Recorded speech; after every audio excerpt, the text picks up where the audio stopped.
When the nation is on fire, you can count on the Constitution and the states it serves. The wisdom of the Founding Fathers came not from within, but from the Creator Himself. We are here today to seek His wisdom and His guidance in restoring the freedoms He granted to all of us. Join us today in the battle for your faith, your family, and your future. This is the truth.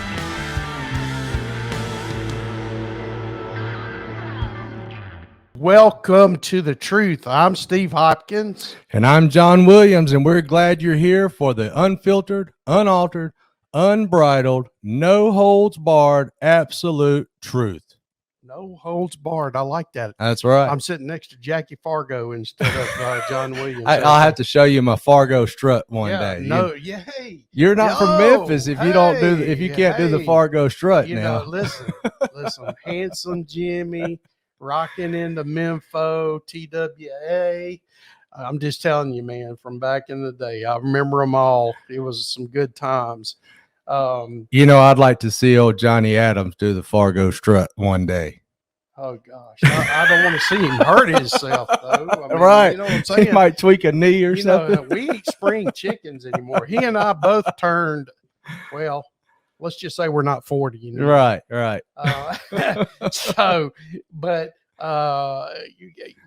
What a week, huh?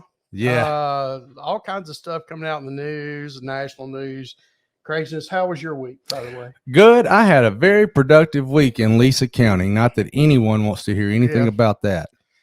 Well, I mean, some people I'm sure will and everything, but I'm just glad to have been back, my first full week back to work, and 100% back from COVID, because it really rocked my world for about the first week. Yeah, I know you were down for a while. I got COVID back in December, and it caused an ear infection that had my equilibrium off for almost a month. Wow. So it was crazy. I had it during my birthday. Mine and Becky's birthday. Yeah, that's right. I had to tell our viewers we need to wish Steve a happy belated birthday. He was sick during his birthday, so happy birthday, Steve. Yeah, thank you. I appreciate that. We were supposed to go, and we were supposed to have a trip to Mountain View, Arkansas, too, during that week, so we had to reschedule that. Get a cabin over there and go fishing and that kind of stuff. Well, that's a beautiful area up there. I love it. So anyway, just catching up, seeing how everybody's doing. I can't tell. I think it says we got a few viewers, but we're kind of we had an agenda, and our research, we kind of lost some of it. So we've got to do some research because we're going to go a really intense look at the Mississippi budget over the years. Okay. So, but we'll get into that another week. We've got some more stuff we want to do, but for the folks, if you're listening, and hopefully more people will tune in, I'm monitoring Facebook right now. We are live. If you want to ask some questions as we go, just chime in. Hey, Norm. Hey, Johnny. Glad y'all are joining us here. So everything. By the way, Johnny, did you hear what? Yeah, I don't know if Johnny, you got a shout out a moment ago. We want to see your best Fargo strut. We said you can't be from Memphis if you can't do a proper Jackie Fargo strut.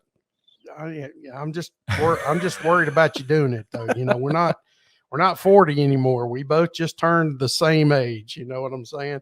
So anyway, let's see. So we're going to do some stuff. If you want to ask questions as we go through a lot of this stuff, or bring something up that maybe we're forgetting, please, don't hesitate to chime in. And also this will be posted, and we did open our YouTube channel too, right? We did. YouTube makes you go through a waiting period to be able to stream live to YouTube. But what we're doing, episode 1, which was last week, sort of our introduction episode, and this episode, we will be uploading to YouTube right after this, and start promoting the YouTube podcast channel, The Truth. Right. So that's going to be on there. We want to cover a broad range of stuff. You know, we talk about all the time, John, the knowledge of the average voter, Right. and trying to educate Mhm. and help people realize just how important it is to know the voting record of the people who represent you, your representative, your state senator, you know, everybody. I mean, Sure. mayor, alderman, Right. everybody that votes, supervisor, all of these people who are in charge of policy and the law. You need to know how these people vote. You know, and we're going to be bringing some of that stuff up as we go and everything, because our goal is to tell you the truth, but to also educate the average voter. Right. Now, John's got a background and stuff, and he does a lot of digging, and the guy's light years smarter than me. So, I don't know about all that. So yeah, so there's that. Maybe I just have more time on my hands. Yeah. Well, I don't know. But anyway, so and then I've served 7 years so far in the Mississippi legislature. So together, we've got a good knowledge of the working operations of this state. Especially John's dug in to a lot of local stuff, and we want to expose that too, because the way your money's being spent, everybody in this state should be mad. And if you're not mad, you're a rhino. Yeah. Let's just be. I mean, you should be mad, because we'll go back. And John, what did I do with? We'll go back to this right here. We'll go back to this right here. This is the Constitution. Yep. Okay. It doesn't take much to read that, because that's the original. And it's, this thing actually has, no, it doesn't. It's just the Constitution. I've got some that's got the Constitution and Declaration in them, but this is just the Constitution. We'll talk about original intent. That's right. Now, and then we'll talk about where we are today as opposed to the original intent, and how far away we've gotten from original intent. And the fact that we're moving closer and closer and closer to a Soviet type of government. That's right, Steve. You know, our founders intended for this to be a constitutional republic. And I hate to, you know, this is one of the truths that I hate to admit. I hate to say it, but we no longer live in a true constitutional republic. We live in a quasi socialistic state already, with all the entitlement programs, with all the taxes. The growth of government has skyrocketed in the last 100 years. And if we don't put it in check, if we don't do something to slow it down and to stop that growth, eventually the government will own everything. Everyone will work for the government. And when that happens, that's called communism, socialism, take your pick. Right. It's not what I want. That's right. We talked about that earlier, you know, when we were getting ready for the show. The more people that work in the government, the more you lose liberty. Right. Because guess what? I mean, and I don't want to categorize everybody that way, because I know there's some true conservatives, true liberty-minded folks that work for the government. Right. But there is few as conservatives in the Mississippi legislature. So most of these people will vote however, you know, the government, the power to be, tells them to vote. And it's not really a good situation. No. But the people that do vote, and I'll tell you what, well, no, I'll save that for another day.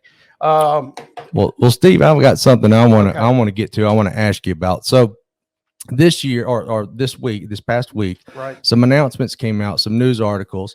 And if you'll recall, and if our viewers will recall, last year, Mississippi had a huge budget surplus. Mm-hmm. Now, what this was created from was not so much the government money that was given for COVID relief directly to Mississippi, but that was given the checks that went out to everybody, the COVID relief checks that went out, and they spent that money and therefore generated sales tax revenue in excess of what we had anticipated. So we ended up with what, a roughly 1.3 $1.6 billion budget surplus last year.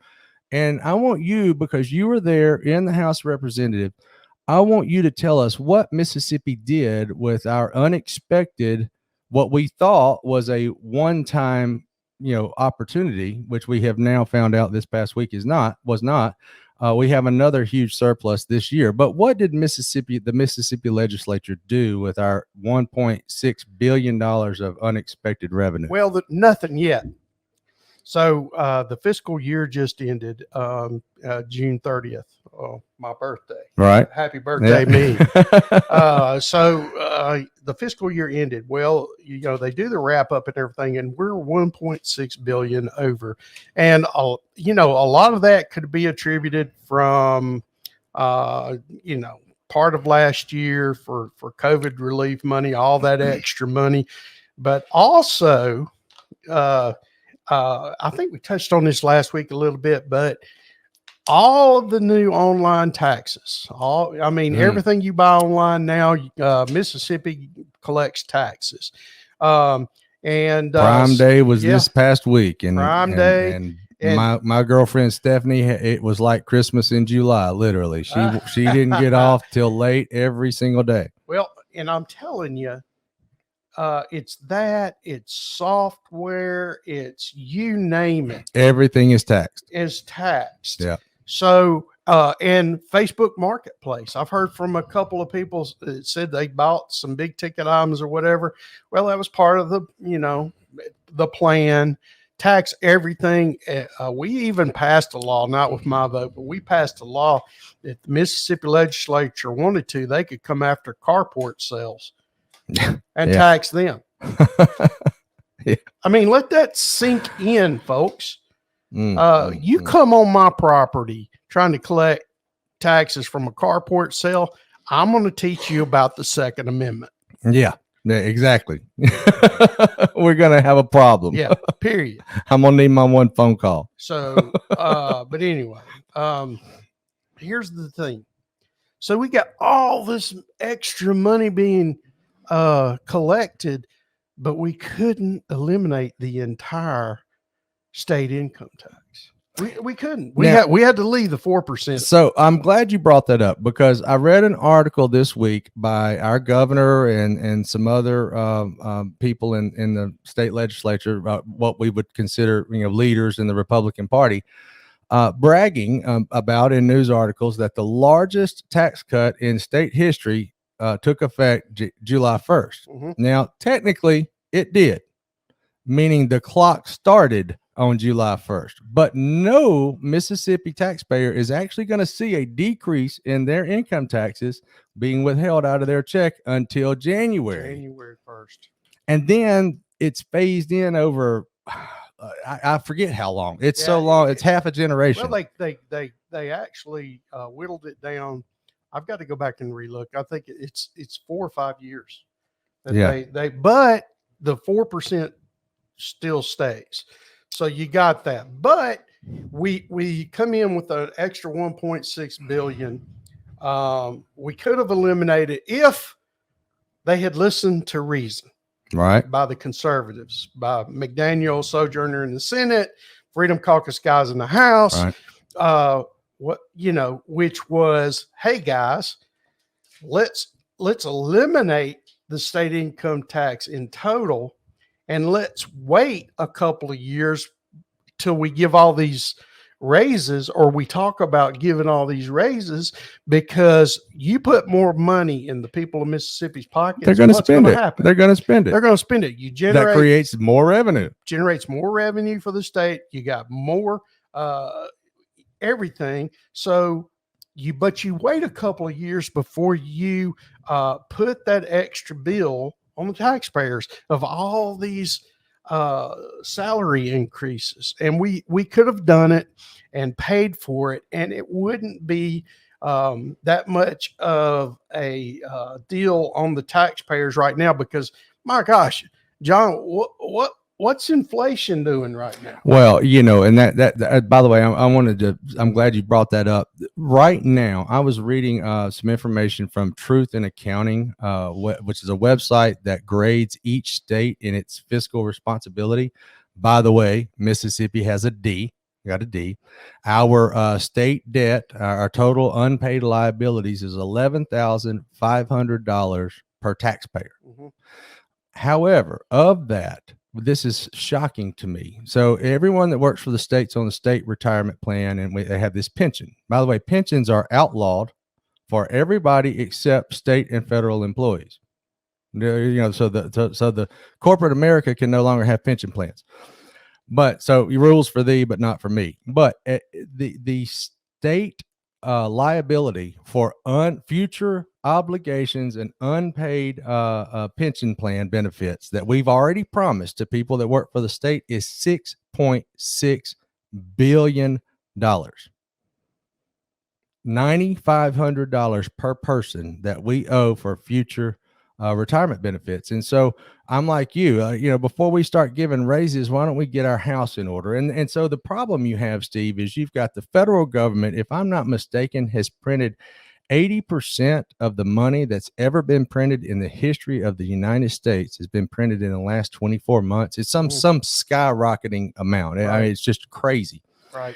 And so they've infused all of this money into the economy, which has caused inflation to shoot through the roof. Now, our friend Rebecca Cheney made a post this week highlighting that the new May or June numbers came out, and inflation is now on a 12-month rolling basis is 9.1%, the highest value it's been in 41 years.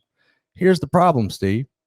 If they measured inflation the same way they did 41 years ago, it's nearly double that.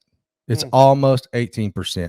So to get your 9.1%, you had to alter the numbers and change the way you measured inflation back from the Jimmy Carter days. If we measured it the way we did back when Carter was president, it's almost 18%. And so I also looked, and we're looking at something on the screen right here. I want to talk about real earnings. All right. So we're obviously, you have all these people with all these degrees from Harvard trying to tell you, well, there's a probability we might enter a recession. I'm telling you, folks, we're already in a recession.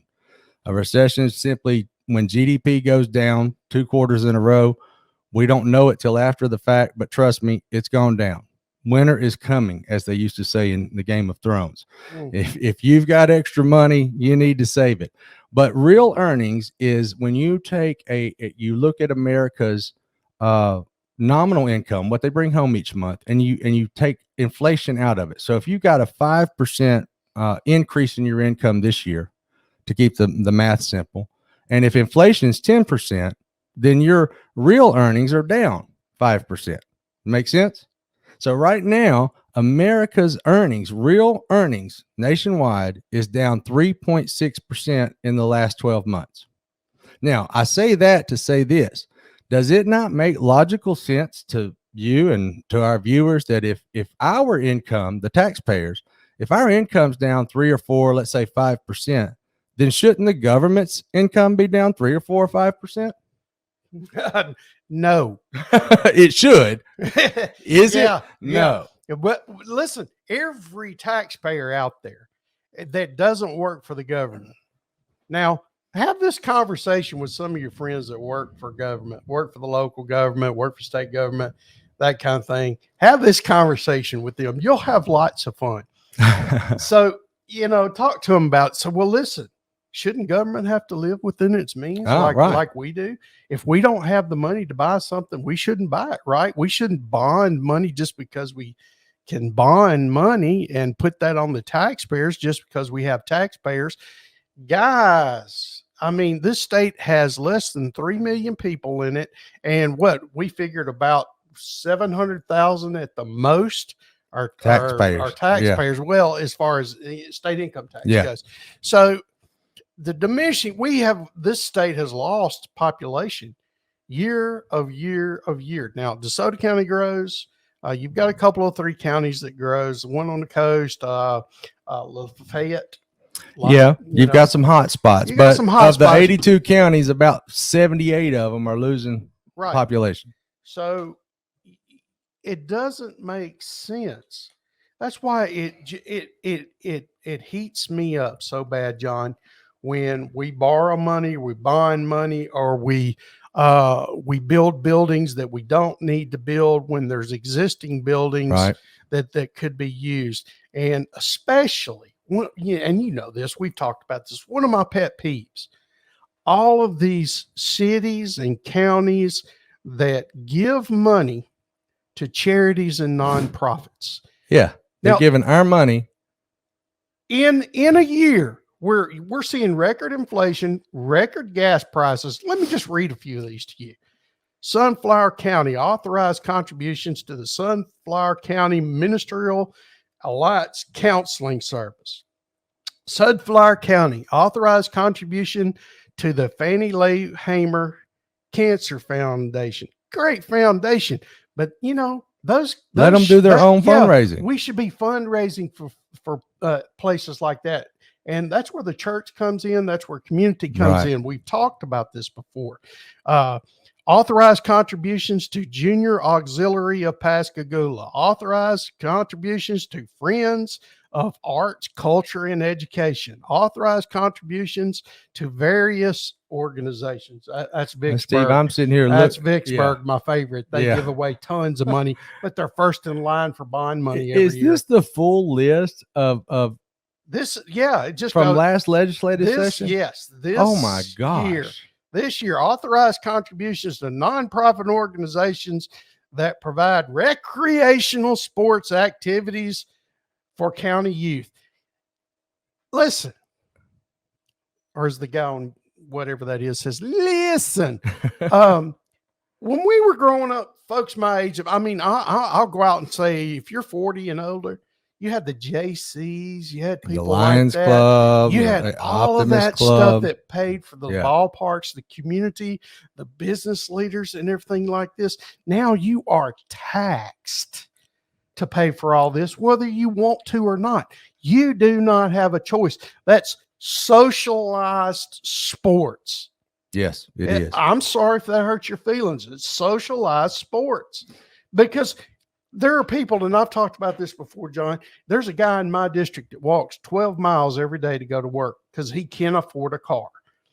12 miles. But when he spends money if he stops or he spends money at a restaurant or whatever, he's going to have to pay that tax for that park that he can't even get to. Right. So it was never intended to be that way. Remember where I said we were going to hit on original intent and what the core functions of government are and are not? You know, Steve, here's one of the things that I love about America. And I don't care. You can start from Christopher Columbus and going forward. There's always evil always exists in the world. But let me tell you something great about Americans. You let an earthquake happen. You let a natural disaster happen. You let some starving children in Africa, let it be known to the American public, and we will go above and beyond the call of duty, taking care of our own and everybody else. That's right. We don't have to have state sponsoring donations to a cancer institute. We are all aware of what cancer is. We will take care of our own. We don't have to have socialized. I would say most all of us have lost a friend or a loved one to cancer. We know, and most of places that have children. Yeah, we're not going to let the children go without parents. We're not going to let them not have shelter or food. You don't have to force Americans to take care of each other. In fact, if the government got out of all of that, it's a great opportunity for the American spirit to shine through, for God to show to us what we can do to help others. And I view government getting out of that as an opportunity for God to do a great work. Look at this one, John. You love this. Authorized to continue contributions to keep Jackson beautiful. It's just terrible. Authorized contributions. Y'all should see this list he's got. I mean, he's just going page down, and it's just line after line after line. Byhalia Arts Commission. I'm sure the Byhalia Arts Commission is a great organization, but they can do, if they need help fundraising, call me. I'll help you raise the Yeah, funds. I mean, that's the thing. What is community for? Look, if you and I lived in a community of 100 people and we all had boys that or you know, whatever, that wanted to play baseball and girls who wanted to play softball, and we didn't have a baseball field, what would we do? We'd find somebody with a pasture, somebody with a bush hog, somebody with a disc. That's right. And before you know it, we'd have a ball field. And we had practice fields that way when I was growing up. Somebody get out there with a bush hog and we just cut a field, you know, or church lots or wherever we had to go, we'd make it happen. And, you know, the fact that we have gotten so far to where these little league ballparks have to be AstroTurf, stadium seating, and here's the thing, you know, and it's a big pet peeve of me. We're telling the truth, so I'm gonna tell the truth. This Dixie, what is it? Is it Dizzy Dean tournament? Yeah, held at Snowden Grove. Right. Cost the taxpayers of South Haven now right at $400,000 a year to have that tournament. They don't come there out of the good graces. So of their what heart. you're saying is that the money generated for the entry fees and all of that from the teams that are playing in that World Series does not come anywhere near close enough to pay for the cost to put it on. No. And I've talked to a couple of aldermen about this in the past, and they quite frankly were honest with me and said, "Oh, we lose money on this." But people go eat at the restaurant, Steve. They go eat at the hotels, and they pay sales tax. And how much does South Haven get back out of that sales tax that's paid? Well, did they get all of it back? No, 18%. 18%. But they have that 1% additional tax. Yeah, they get all of that. So they get all of that. Okay. But see, here's the thing. They also charge insurance to the teams. Yeah. You know, those teams got to have insurance. Right. We won't go there, but you know. Yeah. So you got to have an insurance agent then, right? Have an insurance agent. So anyway. That's interesting. Well, and I want to clarify about this. So, you know, the reason I brought up real earnings, my point is that I don't have to tell you guys that we are all losing money. None of us got raises more than inflation is. Our monthly income is down. We're having to tighten our budget. We're having to watch what we spend because we don't want to go broke. On the other hand, in DeSoto County alone, every single municipality, every board of aldermen, every mayor has supported either raising your taxes to support parks or are trying to. Olive Branch and Hernando both have bills and are trying to. Olive Branch's vote comes up in a few weeks. I'm not saying that a community that I don't want nice ballparks, but I have told Hernando officials over and over and over, I will help them raise the money. What is wrong with approaching the corporate citizens of a town and asking for donations to help build these parks, to build these ball fields? Why do we just by default resort to taxes without doing our due diligence and the best we can to try to raise the money privately? What was a few weeks ago, we saw a huge, beautiful new park built in Miami.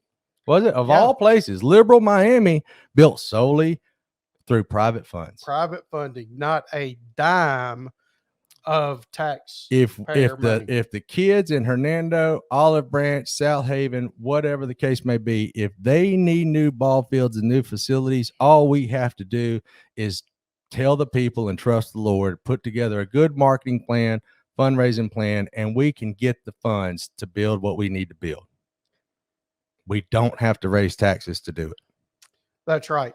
And I think, stop me if I did, but I think in the last video I explained a little about corporatism, but you guys can research that. Look up corporatism and how, here driving us nuts. How that has kind of taken over. And so what happened, I don't know the exact date or whatever, but along the way, all these businesses, corporations figured out they didn't have to donate as much money.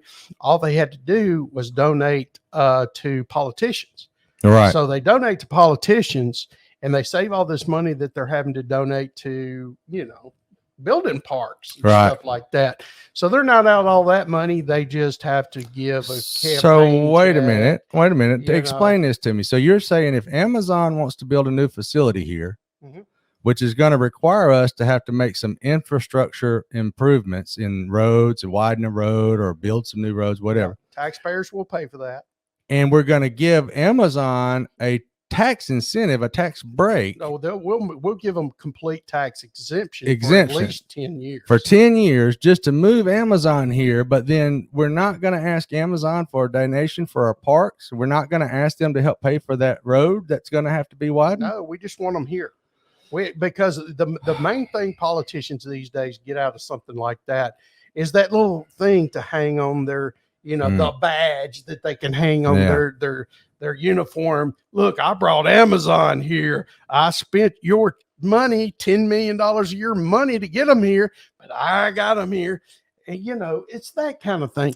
And they say, well, it creates nuts. jobs. All right. So it creates jobs and those people pay income tax to the state. The city gets none of that. I mean, I understand that there is kind of could be an offset to a certain degree, but why are we giving away the farm to get Amazon to move here? Yeah. Amazon, first of all, I have read some studies and seen actual reports where some of the corporations that have moved here were still negotiating a tax break after they had already broke ground and started construction. Right. They were coming here anyway. We didn't have to give away the farm to get them to come here.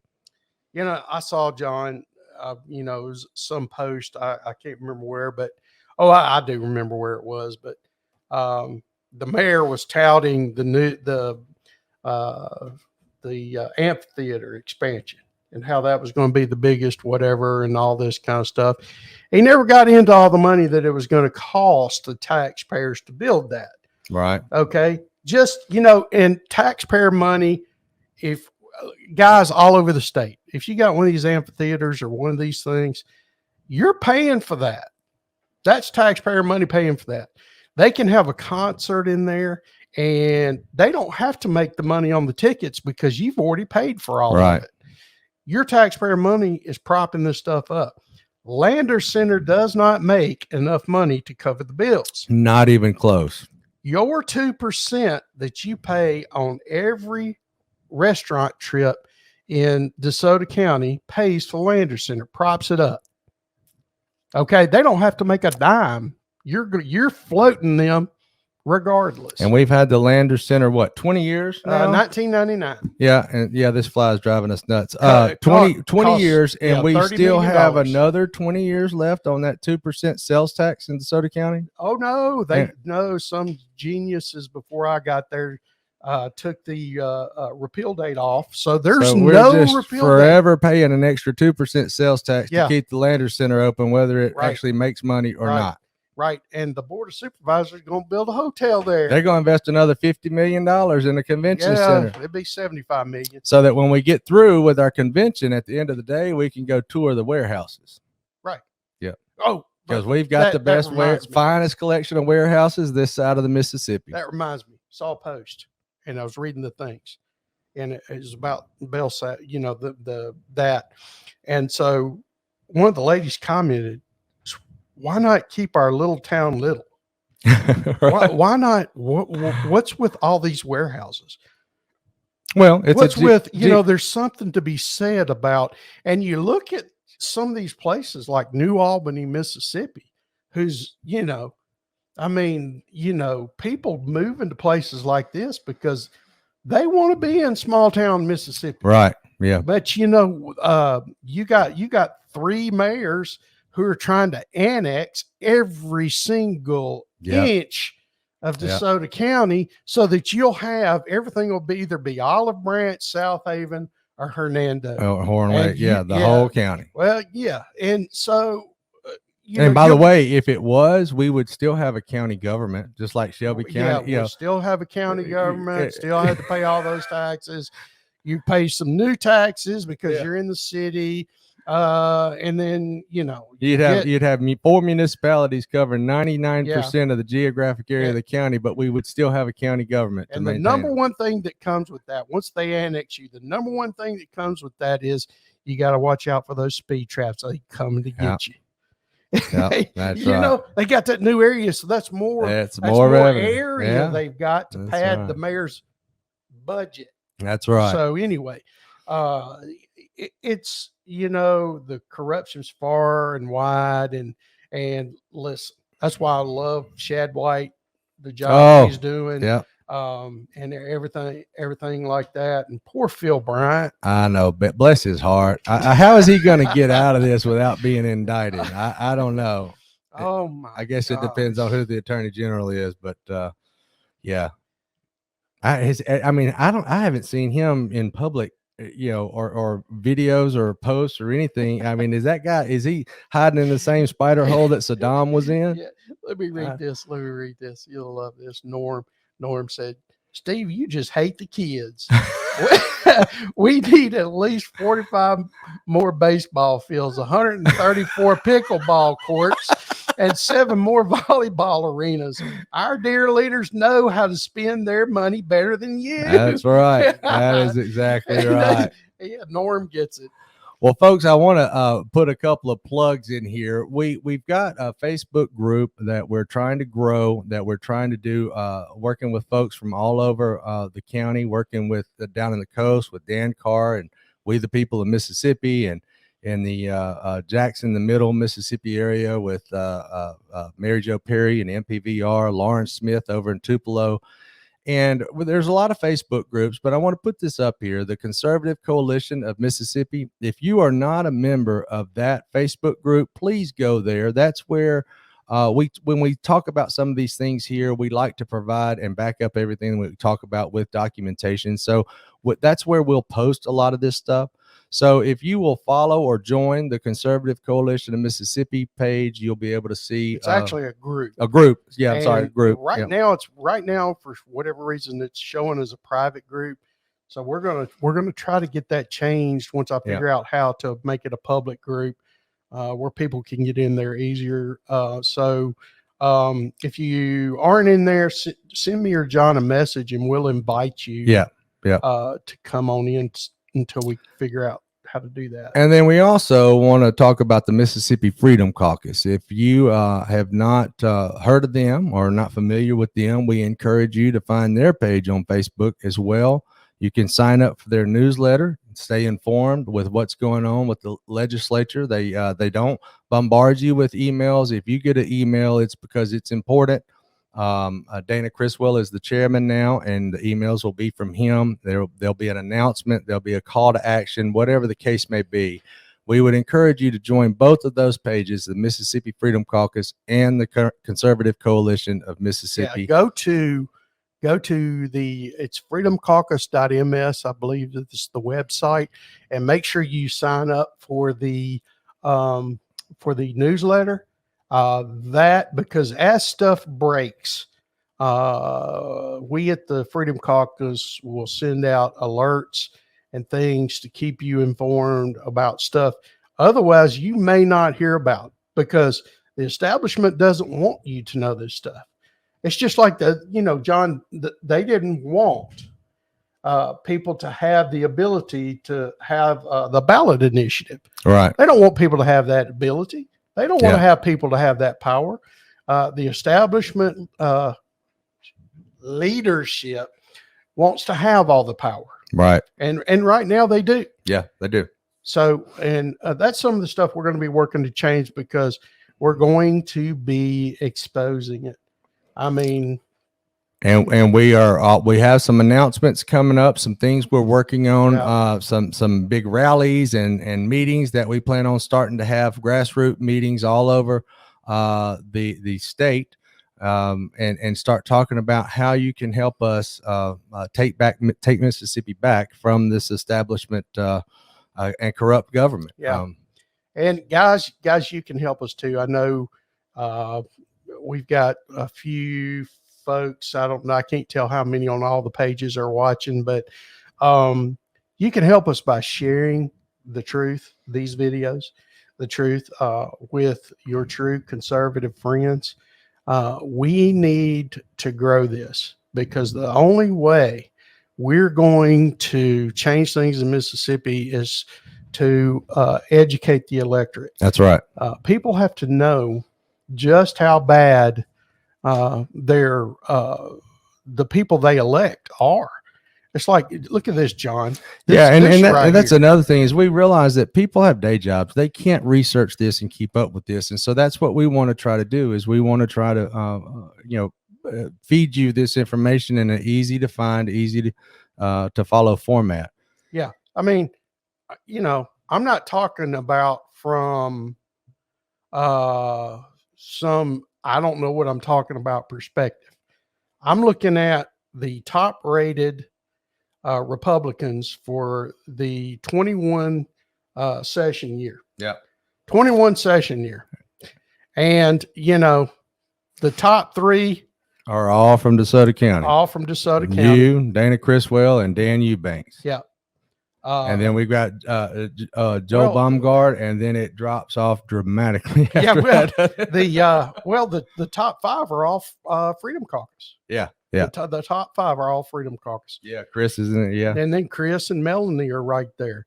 So, but after that, I mean, it gets scary, And we even have a senator from DeSoto County that if he were a Democrat, he would be in the lower half of the liberal Democrats. Yeah, there are Democrats that scored higher on the conservative voting card, the voting record than Democrats. Yeah. Democrats out voted him from a South Haven state senator. So yeah, well, he lives in Olive Branch, right? But loves to raise South Haven's taxes. But so and these kind of things. And we want to bring this to you. We want to tell, and I'll just tell you, go to ratings.conservative.org /states/Mississippi. Well, it's MS. And you can see some of this stuff. Also, I don't know if it's published yet, but we're going to put the scorecard on the freedomcaucus.ms website. So that there's a scorecard there that you can, I don't know if it's up yet or not. Stephen and Dana and some folks are doing a lot of really good work to make sure it's pulled in. Right. And, but yeah, you had some input on that. Yeah, I did. I got to help choose some of the bills that we would rate. The Freedom Caucus reached out to some of us and said, here's a list of bills. Which ones were important to you that you'd like to see how your legislators voted? And so this link here we put up here on the screen is to the ACU, the American Conservative Union, to their website. And we encourage you to go there and find your legislator and see how they voted. The thing I love about the ACU, Steve, is they don't have an agenda. So most of these organizations will rate lawmakers based off of whatever is important to them. So, if they're a Second Amendment advocate, they're going to rate lawmakers off of Second Amendment or abortion or whatever their agenda may be. The ACU is just conservative. That's their agenda. Is they just rate every single bill is rated off of how conservative or liberal that bill is, and whether a legislator votes for it or against it. They do this for every state and a legislator nationwide, as well as all the federal legislators. Congress. That's the group that does CPAC. Yes.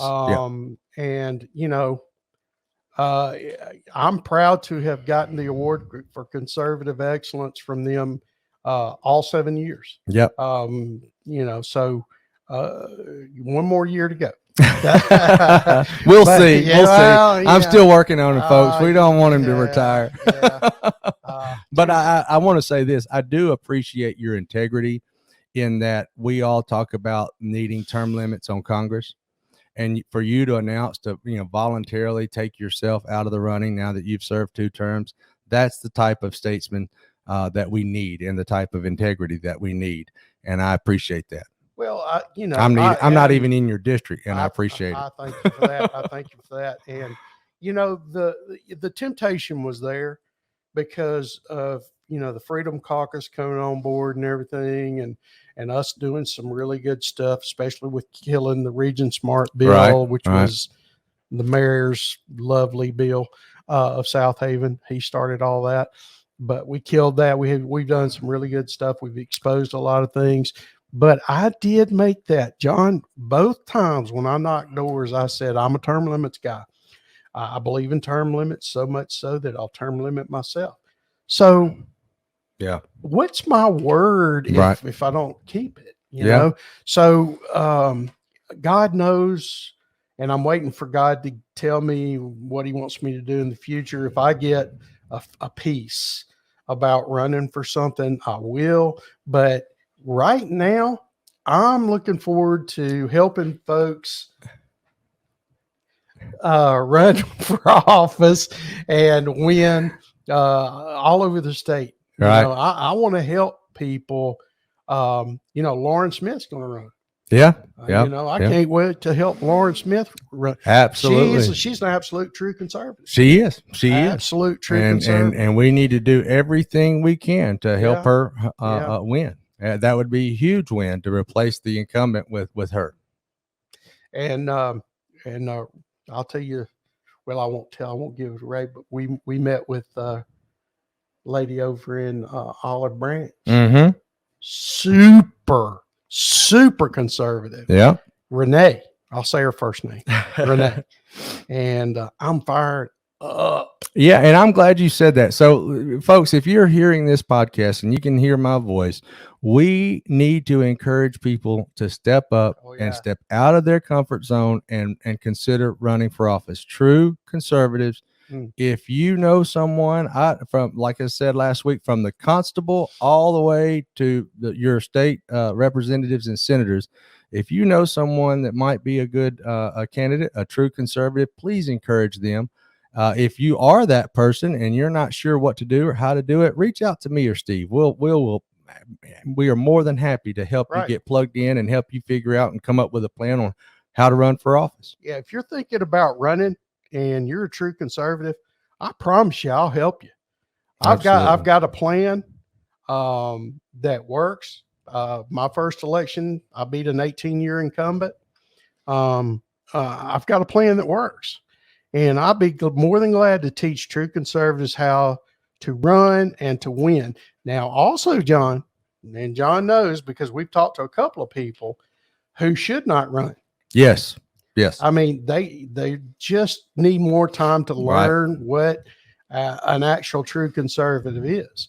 And if you go over some of the questions on the candidate page on the Mississippi Freedom Caucus, they've got a thing you can fill out over there if you're thinking about running. You go through those questions on there, and I can go through those things, and I can tell pretty quickly, you know, enough to say, well, this person needs a little bit more work. And listen, I'm not above helping you. If you need some training on why things are not conservative. Because sometimes people they only know what they know, what they've been taught, and oftentimes just because our parents did it or our pastor said this or our teacher told us that doesn't make it right. So have an open mind and realize that maybe there's some things I need to unlearn, some methods of thinking that I haven't thought all the way through, and I just assume something is the way it is because somebody told me that. And I need to, question that. I need to do my own research and find out for myself. I'm more scared about it than anything because John had hit me if I made a mistake on not being conservative on something. He put one of them Jackie Fargo things on me or something. But but I'm excited too because Stephen Utroska is going to put together a candidate school at some point. I know they're working on that for the Freedom Caucus down there in Jackson area, but if you're thinking about running, fill out that candidate form on the Freedom Caucus page. If you've got any questions, feel free to email me or John. I guess we should put our email addresses up there. But anyway, we would be more than glad to answer your questions, talk to you. Which all the Freedom Caucus guys would be glad to do that. So, but you've got to please, folks, you're thinking of people like I talked about Renee earlier. She came as a referral from somebody that I had called and talked to about running. And she said, you know, this person said, well, I just not good timing right now, but you know who you should talk to? Talk to people. Talk to people. There are people you know right now. You go, man, I wish they would run. All right. That's the guy right there. Talk to these people. Say, listen, I know some people that'll help you. Oh, bless you. Bless you. Oh. So, yeah. So email us if you know anyone, if you have any questions, and we don't want to keep you too long. We appreciate everybody tuning in today. We're not sure what topic we're going to do next time, but we will try to do a little more research and get a little better each day, each week that we do these. And yeah, send us some, you know, ideas. If you got some things y'all want us to cover or whatever, we'll cover them. Absolutely. And we'll go from here. So thank you. Thanks for tuning in. Thank you guys. And God bless. And y'all have a great week till we see you again.